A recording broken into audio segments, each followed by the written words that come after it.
Hello and welcome to the Fulhamish YouTube channel. And on today's video, we're looking at obviously Friday night's clash at Craven Cottage against Wolverhampton Wanderers. And joining me is Sky Sports' Johnny Phillips, a massive Wolves fan. You looking forward to the game? Yeah, very much so.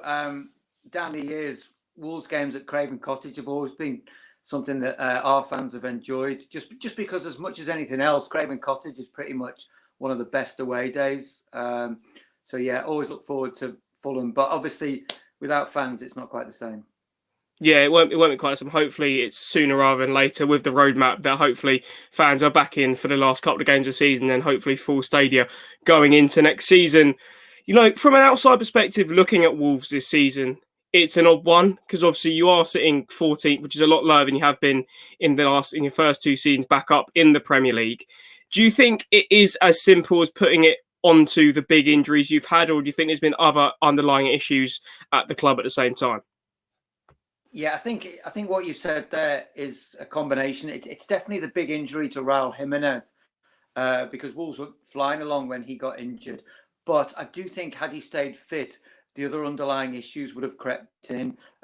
Principally, they haven't had a pre-season to speak of. They were in the Europa League right up until the final knockout competition, which was held over in Germany when they got through to the last eight of that.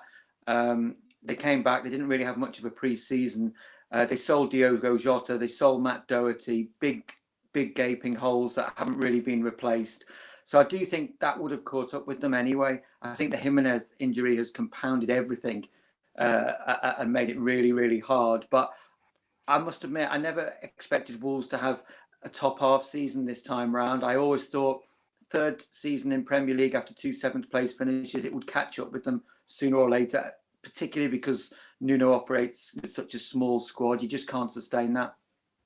And when it comes to Nuno, what are the fan base split on him, or do you still always still sort of backing him to sort of turn this around for you guys once see Raul Jimenez gets back fit next season, hopefully? Yeah, he's pretty much got almost godlike status at Molineux. You do get fans who moan and whinge and feel that he's missed a trick or should be doing this or should be doing that. But he's got so much credit in the bank, coming into a club that was sort of hovering around mid-table of the Championship. And we had that great battle for promotion with Fulham that season and ended up winning the league and then going on to two great seasons in the Premier League. He's got so much credit. He really has. So it would take a pretty epic collapse between now and May for fans to start getting on his back. I think you'd always get the moaners and groaners, but I think he's got plenty of credit. And you know, if we're looking at Wolves this season, obviously one of the positives has been Pedro Neto, who's been probably if you're looking at players in the bottom half, he's probably one of the best, if not the best player in the bottom half of the table. I guess you can include someone like Wilfried Zaha in that mix. But what do you think he's? Do you think he looked so good this season because he's had to up his game due to Raul Jimenez not being in the side? And do you think Wolves fans always knew he was this good, but I think only this season is play fans of teams who don't watch Wolves week in week out really noticing his ability? Yeah, I think there's a bit of that. I must admit, I was probably a bit slow on the uptake with Neto. I was always looking at Diogo Jota as the main man last season, but quite a few Wolves fans used to, say, "Oh no, Neto's having a better season. It's Neto," and I used to think, well, no, it's Jimenez and Jota are the main men, and maybe Traore behind that in terms of flair players. But people who watched Neto early on seemed to click on a little bit quicker than I did that he was going to be a superstar. And then obviously what he's done this season is fantastic. He's younger than Jota and he's probably got a few more tricks in his locker. My fear is that Man City will come in and offer silly money for him. I think he'd be perfect for Manchester City in the summer. But I think because others, Jimenez is injured, Jota's gone, Traore's inconsistent, Podence, who's very good, Daniel Podence, has also had lots of injury problems. I think a lot of the focus has turned on Neto, and he has lived up to whatever those expectations were at the start of the season that he probably placed on himself, because I think he felt that maybe he wasn't used all the time last season when he should have been, whereas he's an absolute shoe-in to start every match at the moment. You spoke about at the beginning of the season beginning of the video, sorry, about how it isn't just injuries. There are other underlying issues. Where tactically do you think Wolves have been caught out most this season? Then I think what's found them out is that they haven't got the personnel to change the system as much as they would have liked. They've always been this three at the back team with the wing backs pushing on, and Nuno stuck by that religiously for 3 years. Then early on this season, he switched to four at the back to give it a go.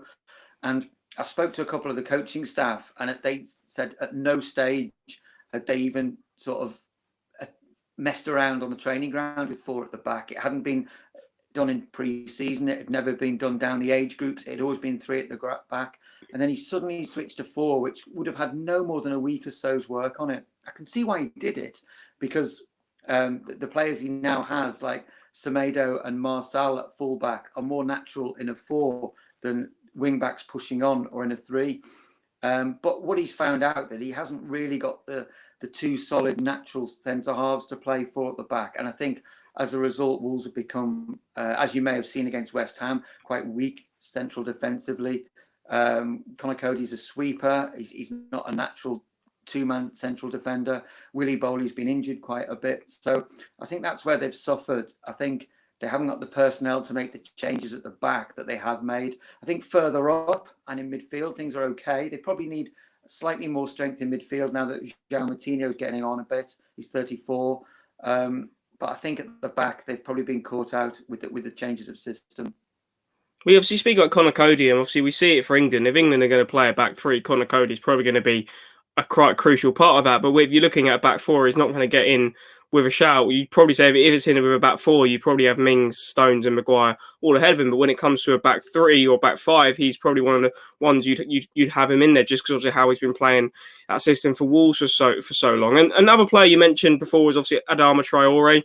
What do Wolves fans make of him? Because obviously a lot of neutrals say he's great sort of on the eye, but when it comes to actual, the stats and the end product, I guess people can say with goals and assists, he doesn't pop up. What is Wolves fans' opinion of him?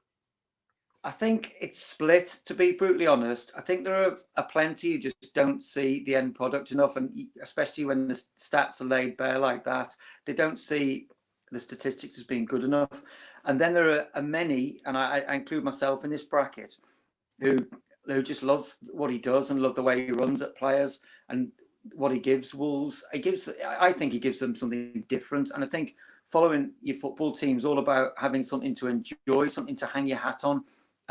Especially if you're not going to win the league and you're not necessarily going to win much, as Wolves probably won't be challenging for much in terms of the league for many years. And I think you just want to see exciting players. I don't know how you feel about this. I just want to see exciting players, and I'm prepared to cut them a bit of slack. And Traore is so exciting. Sure, his end product can be frustrating at times, but you saw against West Ham what he can do when he sets up a goal. He ran half the length of the pitch, beating several players to set up Dendonker's header for Wolves' first goal on Monday. And I think you can count on one hand, the amount of players that can do that in the Premier League. There are very, very few, if any. So there's a huge amount of our supporters who really, really enjoy Traore and will forgive him his failings. Then there's a significant amount who just think he's, a waste of time and we indulge him too much. Yeah, I think that's what I was going to get on to. Obviously, the game on Monday night against West Ham. It was such a weird game, obviously, because it was sort of crash bang wallop all in sort of the first 15, 20, 25 minutes. But like we saw in stages of that game what Wolves are capable of. And, they were unlucky not to get actually a point out of the game because they, as I said, they created as many chances as West Ham, if not more. And so did we see in that game sort of the good and the bad of this Wolves team, that they can create chances, but they are susceptible to counter-attacking runs, as we saw from the likes of Antonio and Jesse Lingard? Yeah, I think we did. And I think from a Fulham perspective, that's the sort of game you look at. And I'd imagine Scott Parker would take heart from it and learn maybe quite a bit from it. I suspect Nuno won't be as open on Friday. It's not like him to open up as much as he did in that game. I suspect they won't go with four at the back again. They played 4-2-3-1. But it did show you, Wolves' fallibilities. It shows you what happens when you run at certain players, Conor Coady being one of them. It shows you what happens when you drag the players out of shape, has happened countless times against West Ham. But it also showed you that Wolves are very dangerous when you commit players against them. And, we created more chances than West Ham in the end. And it was a very open game. I don't know I've not perhaps seen enough of Fulham. I guess they're in a position where they're going to have to sort of twist more than they stick, with games running out. They're going to have to give it a go. And I guess that opens everything up from every perspective. Yeah, no, I think a lot of Fulham fans would much rather this game be at Molineux as opposed to being at Craven Cottage. I think, away form has been, albeit obviously there was that game against Villa on the weekend where we pretty much collapsed in the last 10, 15 minutes. But apart from that, away from home we've been solid, whereas at home this season, the only two teams we've beaten are the two teams below us in West Bromwich Albion and Sheffield United. And, we haven't looked great at home. But I think, a lot of people describe certain games as must-wins, and I think you can get carried away. Like I certainly do when it comes to must-win games. I said 3 or 4 games into the season, it's must-win if we want to stay up this season. But I think this is the first time where you can really say that going into this game, especially for our games for the rest of the season, that Fulham need to win this game because we have to go away to Chelsea, we have to go away to Arsenal, we have to go away to Manchester United. We haven't got the easiest run in here, and got to go away to Southampton. These aren't easy games. So if you're looking in a normal season at Wolves at home, you'd be like, yeah, that's where we're going to target 3 points. But it's a weird sort of situation with Fulham that actually going away to these better teams away from home might actually be more likely to get the points. And if we look at the reverse fixture, it was obviously at the start of the season where Fulham were playing terribly. I think it was actually the first game of the season where Fulham didn't concede in like the first 5 minutes of a half or something crazy like that. If we were looking at sort of at the Arsenal, Leeds and Aston Villa games that sort of were before that. Do you think there's anything really Fulham fans can look at when in regards to a reverse fixture, or do you think both teams are just so different now, but it's going to be hard to sort of take a look at it from? Yeah, I think they're really different. I 100% would go along with that. I think Wolves are less solid, less sure of themselves than they were in that fixture. And I think Fulham have probably wised up quite a lot and probably offer quite a bit more going forward.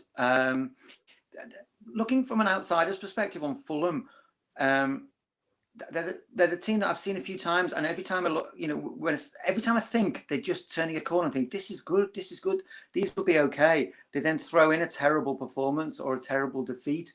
So I find it hard to judge just exactly where Fulham are. When you listed those names of places they've got to go and get something from, you look at Arsenal, I think there's no reason why they couldn't, win at Arsenal, and then even Chelsea to some degree. You just think Fulham on their day, but I guess, they probably haven't had too many on their days this season. And maybe it is a must win against Wolves. I also think down at the bottom, you don't need to win as many as you think. When you're looking at the table, especially at the top end. I mean, say the season we both got promoted, you're looking at the table at the top end in the Championship. And if you've got a game in hand, you're automatically timesing it by 3 points because that's what happens at the top end of the table. Whereas down at the bottom, teams go on long runs of just not picking up points. And if you're doing something similar, you never get cut adrift because everyone else around you, it can be pretty poor as well.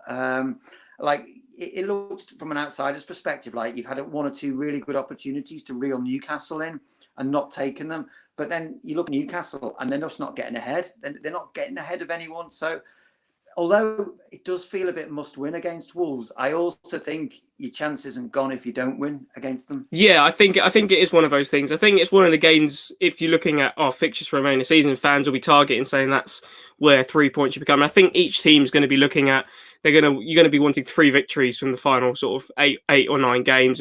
But I think a big thing for us is if we do win on Friday night, that we will temporarily be above Newcastle on goal difference. And I know obviously they'll have the 2 games in hand. But as you said, when you're down the bottom, you'd much rather have the points on the board than have these sort of games in hand sort of lingering. Obviously, one of the games in hand will be this weekend, and one of them will be in the future. But that the pressure that will pile on Newcastle is why I kind of like playing early on in the weekend, whether it's the Friday night or the Saturday 12:30s.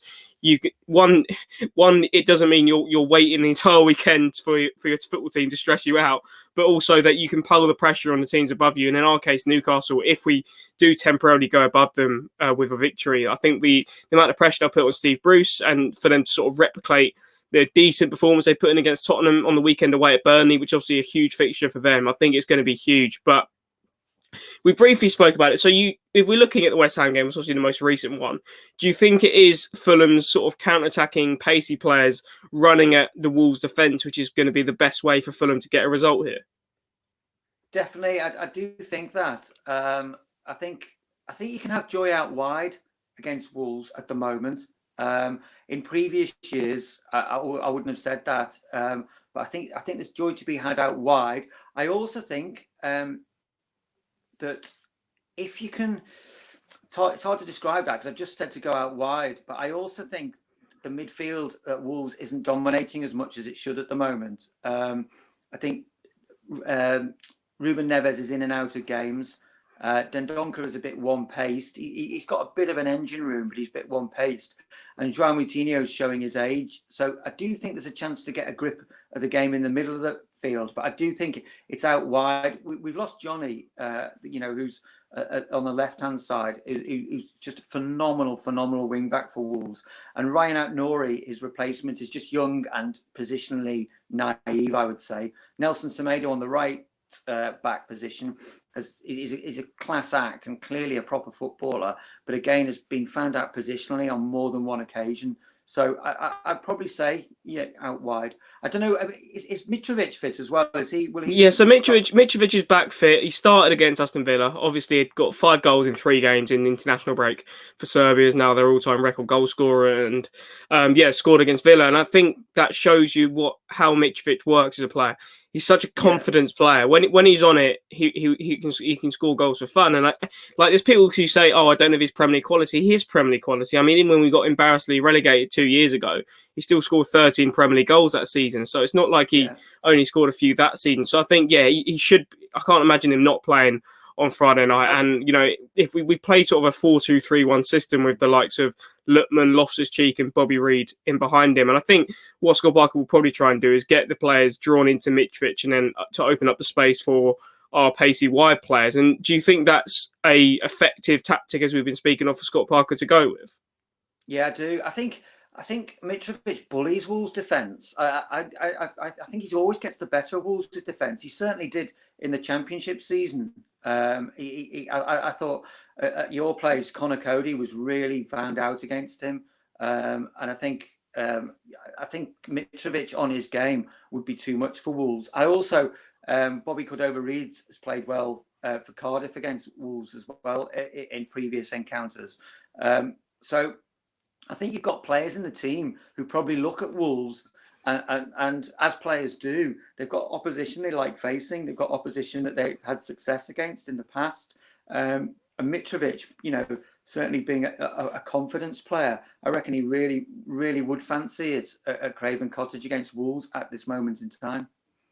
Because obviously we saw against West Ham that, although we did see Wolves' quality, but also, as we spoke about, saw Wolves' weaknesses. So I do think that's something Scott Parker might try and do, is try and hit Wolves early, like West Ham did, to try and get ourselves in the lead. Because, that Aston Villa game is only the second time Scott Parker's surrendered a lead to lose a game as a manager. That game and the Manchester United game at home early on in the season. But if you're looking you spoke about, obviously, you played a back 4 against West Ham. You think he might go back to a back 5 against Fulham. What, if you were to predict a lineup that you think Nuno is going to go with on Friday night, what would you go with?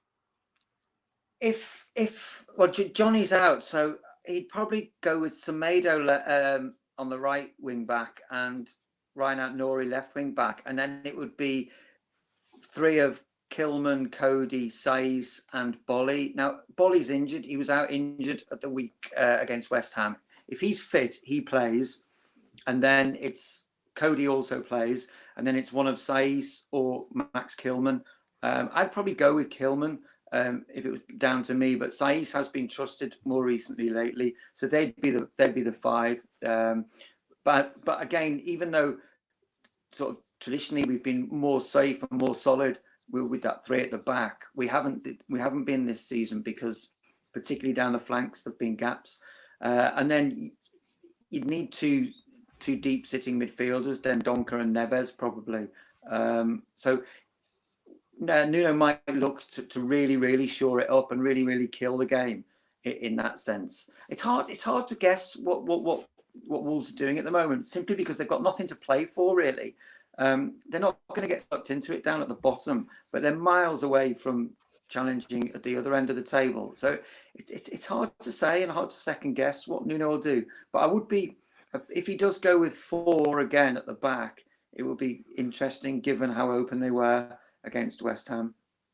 Yeah, one last question before we get into your prediction for the game. You spoke about it there, about Wolves having nothing to play for the rest of the season, because as you said, you're not going to get dragged into the relegation battle simply because also Newcastle won't get enough points to drag you guys into it. So when it comes to Wolves, was it this season with the injuries, would you say just about making sure you did stabilise, you did stay up in the Premier League? And do you think next season is when we're going to see Wolves sort of push on again, do you think?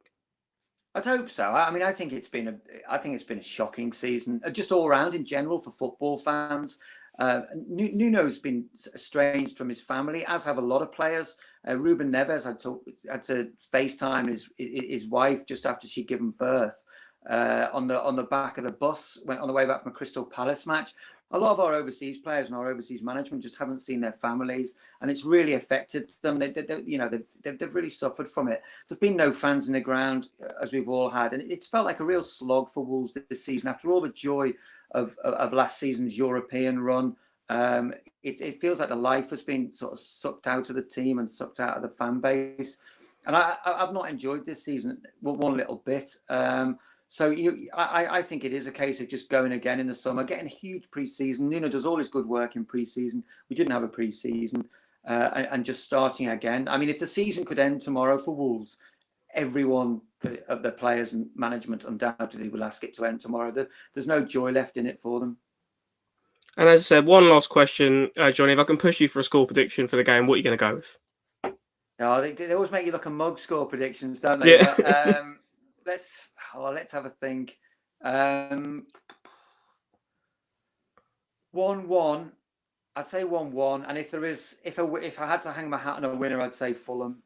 Simply because they need it more, and there's probably a little bit more heart there at the moment. But I'd say probably 1-1. Yeah, I do think it's going to be a close game as well. I don't think either team are really going to necessarily assert a dominance for the full 90 minutes. I do think it will be a bit, not end to end as such, but will be quite a tense affair. As I said, 1-1 wouldn't surprise me. But as you said, I do think I've gone with 2-1 just because I think Fulham we kind of have to go for it. This is one of the games for us where, as we were speaking about, must win here, must win there. But this is one of the games where we have to go for it, and it's not a game where we can try to get the win. But if we get the point, it's not the end of the world. But I just think the ability to pile that much pressure on Newcastle, going away to Burnley, which isn't an easy place to go, and going into obviously a big away game at Turf Moor, I think them temporarily being pushed into the bottom 3, albeit they would have 2 games in hand after we played this game before they go to Burnley. But I think, for us, that's got to be a big motivating factor, is the amount of pressure we can pile on Steve Bruce, the amount of pressure we can pile on Newcastle. If they only get a draw, or if they even lose to Burnley, then the pressure on Steve Bruce would be massive, even with their game in hand. But Johnny, thanks you very much for coming on the Fulhamish YouTube channel and podcast. Lovely to speak to you, Dom. I would say good luck for the weekend, good luck for Friday rather, but I can't quite wish you luck for that game, but definitely all the best for staying up. Well, I'll make sure to leave Johnny's Twitter in the description down below. Make sure to drop him a follow. This has been the Fulhamish YouTube channel. This has been obviously our preview for Friday night's game at Craven Cottage against Wolverhampton Wanderers. I've been Dom Betts. You Whites.